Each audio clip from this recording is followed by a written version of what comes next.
Alright, starting with Erik Prince recruiting ex-spies to infiltrate liberal and leftist groups.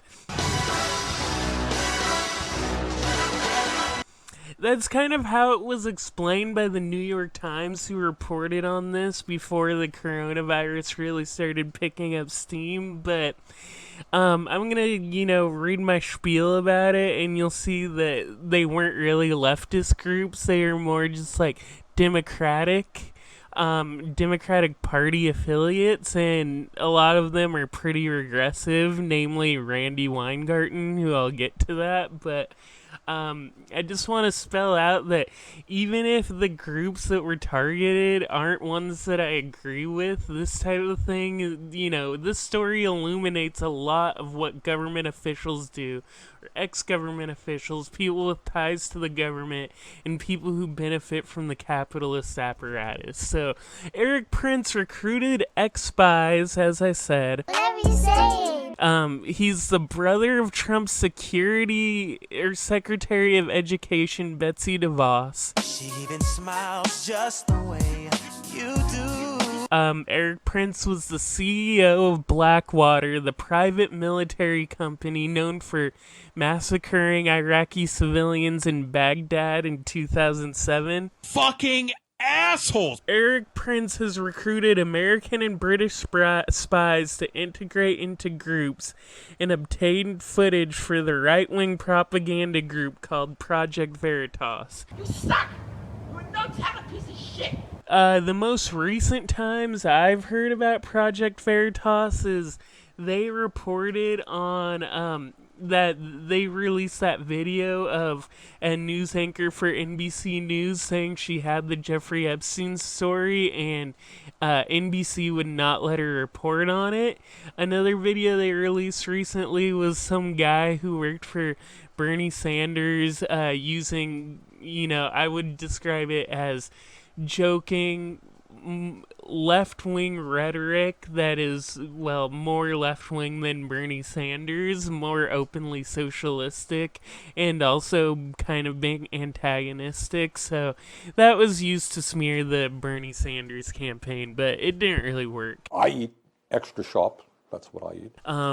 So an ex-MI6 agent infiltrated the American Federation of Teachers. We are sexy bitches, yeah! And this is the second largest teachers union.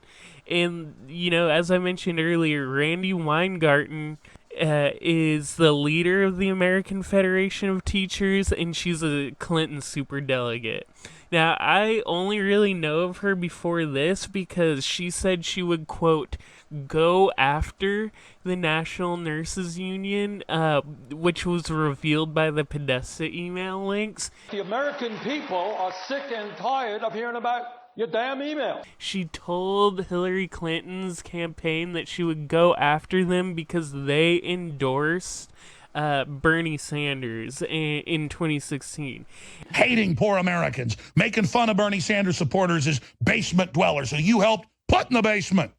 Well, here's a little news flash, sweetheart. We're coming out of the basement. And it's worth noting that both of these unions are part of the AFL-CIO, which shows how great the American union movement establishment is doing. This suit is black nut. They just would relentlessly go after another union for supporting the candidate with the most working class policies. So that's great. This suit is black nut. And one other thing, the same MI6 agent who infiltrated the American Federation of Teachers also infiltrated the campaign of former CIA officer Abigail Spanberger's House campaign. She was running as a Democrat. The CIA talking points. And she ended up winning. She's one of the more conservative Democrats.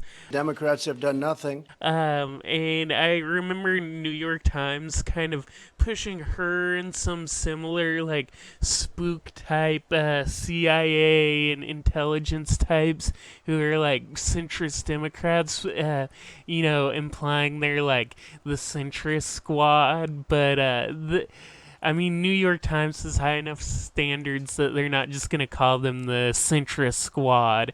I'm getting off track here, but for example, Fox News actually did try to push a conservative squad for like a couple weeks, but it went away because I think at least some of those people weren't elected yet, and maybe they didn't get elected. I don't know. That's just one of those just BS things that, you know, entertainment media is always pumping out, but whatever.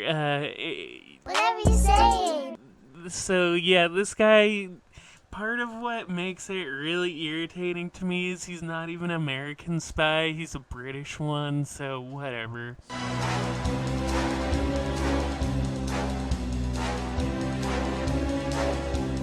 Speaking of Erik Prince, after he left Blackwater, he started a company called Frontier Services Group. What frontier society? And like I said earlier, they've now entered the Congo insurance industry. Now, I treated that like it was the initial news story, but really I just want an excuse to talk about this Frontier Services Group. What frontier society? They're a private equity firm, and they're headquartered in Hong Kong. And they say they provide logistics and funding to Chinese companies in Africa. You've been on the front lines of corporate price fixing. Doesn't that sound like the most imperialist thing you've ever heard? A private equity firm called Frontier Services. I'm John Wayne, pilgrims. Based in Hong Kong to build capitalist infrastructure in Africa. Here he comes. Here comes John Wayne. And not only that, but Prince likely supplies private military and paramilitary contractors through this company the same way Blackwater did. Although the company denies this.